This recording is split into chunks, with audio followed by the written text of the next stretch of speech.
Good morning. As I sit here today, I have had a breakthrough. Today, my devotional was in Exodus 14:14. They had, after 400 years of bondage, they had finally been set free.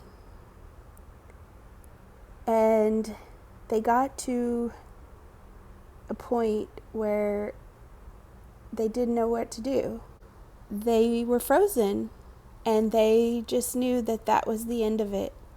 Pharaoh had let them go, but now he was after them. He regretted his decision to let them go. And the fear crippled them. And they froze. And they were ready to turn back. And they were ready to call it quits and to forget. They were willing to go back to that pain and suffering because of fear. This is a breakthrough, and I hope it's a breakthrough for whoever hears this. So the Israelites they were free. They had gotten what they've wanted for 400 years. And they're at this moment, and they look back and they see Pharaoh, and they see all of his men and his army, and they're coming for them. And the fear cripples them. The fear squeezes at them and says, you made a mistake. You messed up. Why did you think that your God would allow you to escape this bondage? Why? And as they're sitting at the sea, the Red Sea, and they're looking back, they look to Moses and they say, we've got to turn back. We've got to turn back. This is that we can't do it. We can't do it. We were wrong. We made a mistake. Moses looked at his people and he said, be still. Calm down. And he looked up and he said, God, help me. You got us this far. God, help us. What do we do? And the Lord said, believe. Raise your staff. And the seas parted. And I can imagine how, as humans, the Israelites must have been absolutely terrified and in awe. I'm telling you right now, if God said, go this way, and I lifted my staff and the sea parted, I would still have Satan's voice. I would still have fear speaking in my head saying, are you really going to walk through there? Because how long is that sea going to stay open for you? Do you trust God enough to walk through the sea? You expect all of us to walk through the ocean to the other side and to believe that the God who's got us this far is going to let us walk through there without that ocean falling on top of us. They were terrified, but the sea was parted, and so they walked through it. And as I was reading this morning, and the reason that I had to come on here and say this is because God spoke to me a year and a half ago and gave me this crazy idea that it might be fun to have an adventure. And I didn't really know what God was wanting me to do, but I thought, okay, I've got this degree. I really want to be an administrator. I love what I do. I've worked really hard for this, and I need a change. My kids are growing up. And I thought, maybe this is my time. And God just kept pushing me, and I thought, well, maybe he wants me to move to a new town. that way I'll still be close to my family. And then he was like, well, what about you moved close to your brother, the big city? So I prayed about this, and I prayed about this, and I prayed about this, and some situations happened, and that kind of pushed me more to that trip. It's like, okay, I get it. I'm not supposed to be here anymore. This is it. This is the final straw. So after I knew God was calling me away from my home of 42 years, I was at peace with that. Do you really want me to go 500 miles away? And he kept saying yes. So I said, okay. So I started applying for jobs, and I'm going to be real. I lied to a lot of people because a lot of people would be like, well, are you excited? Yeah, I'm so excited. I can't wait. And I was. There were a lot of exciting things that I thought about. But there were so many moments that I would go home just after saying that I would cry and think, I don't want to do this. We all know we got COVID, and I had to stop teaching and be at home all the time, and the fear set in even more because I hadn't got a job. And now COVID's happening, and are people going to hire, and are we going to go back to school, and do I still have a job here? And so I'm like, okay, I'll just stay here. I'll just stay. God doesn't want me to go.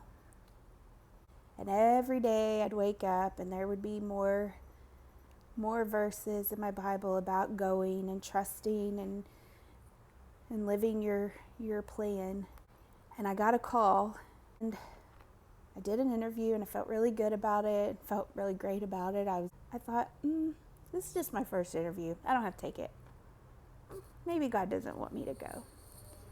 And I interviewed for another one, and I really liked those people too. And then I got another interview request, and I was about to do that interview when I woke up,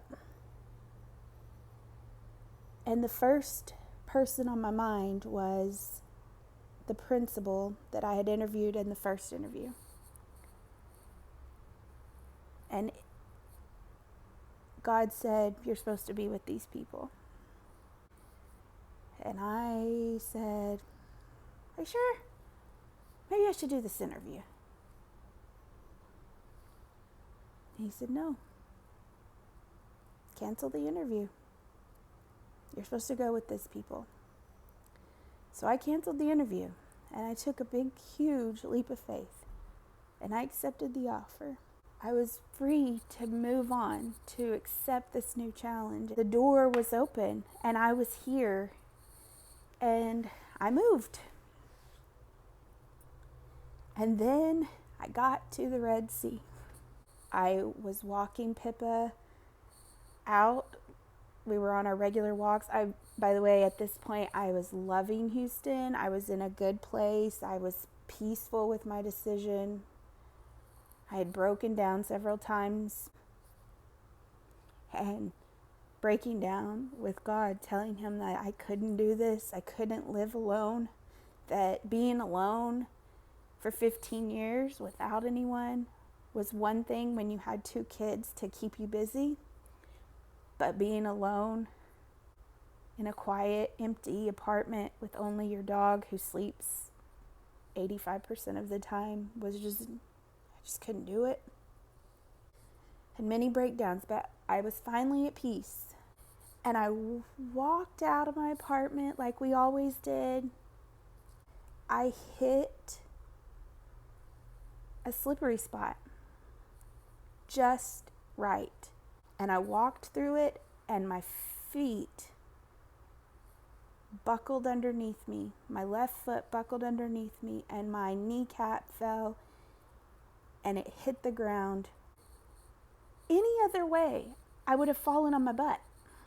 I would have slid, and like a baseball player, But for some reason, my foot went underneath me and my kneecap landed directly on the concrete. And I thought, oh, okay, that didn't sound good. I've broken several bones. We all know this. I've broken lots of bones. And I turned my leg over and my knee was stuck in a bent position. But there was, instead of a nice round curvature, there was a definite indentation in my leg. Instead of it being round, it was concaved. I still thought, maybe I just dislocated it. And I got it straight and it looked normal. And I thought, oh, maybe it was just dislocated. And this is an easy fix, you know. God wouldn't send me to Houston to break something. Long story short is I'm at the Red Sea. I've had to have surgery on my kneecap because it has been broken in 5 different places. That lovely sound I heard was the shattering of my kneecap. And until this morning, I was like the Israelites. I'm going to try not to cry, but I'm a crier. And I was looking back at my situation before, and was it really that bad? Was not being able to be an administrator and to fulfill my purpose, was it really that bad to be in my home? Maybe I should just take these crutches, get in my car, and drive all the way back.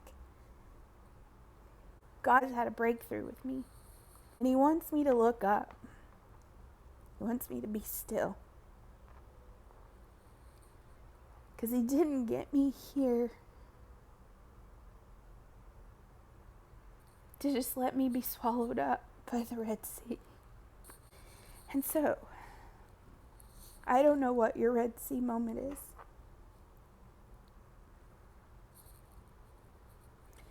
But it's okay, and you should know, just be still.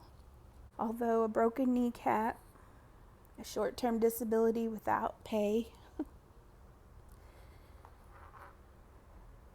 having to move from a 3rd-story apartment to a 1st-floor apartment, finding out some news that could potentially destroy my heart.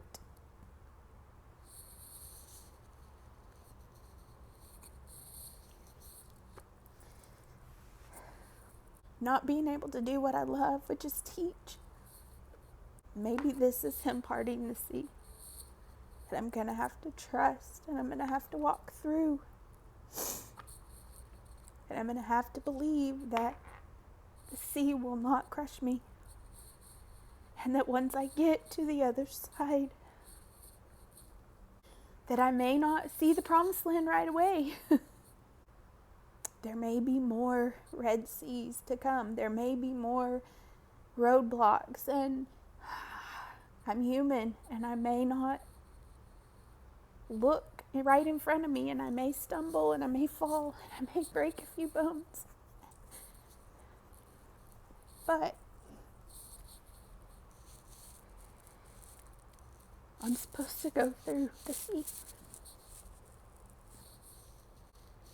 So, if this is you, and you are at a moment in your life where you just want to run back to where it's safe, it's not where you're supposed to be. It's not what you're supposed to be doing. But it's what you know, and it's comfortable. So you just want to run. Trust me, I know. I want to run. I could just turn around and go back. But I'm not supposed to. There's better on the other side, and I have to trust. So just like Moses said in Exodus 14:14,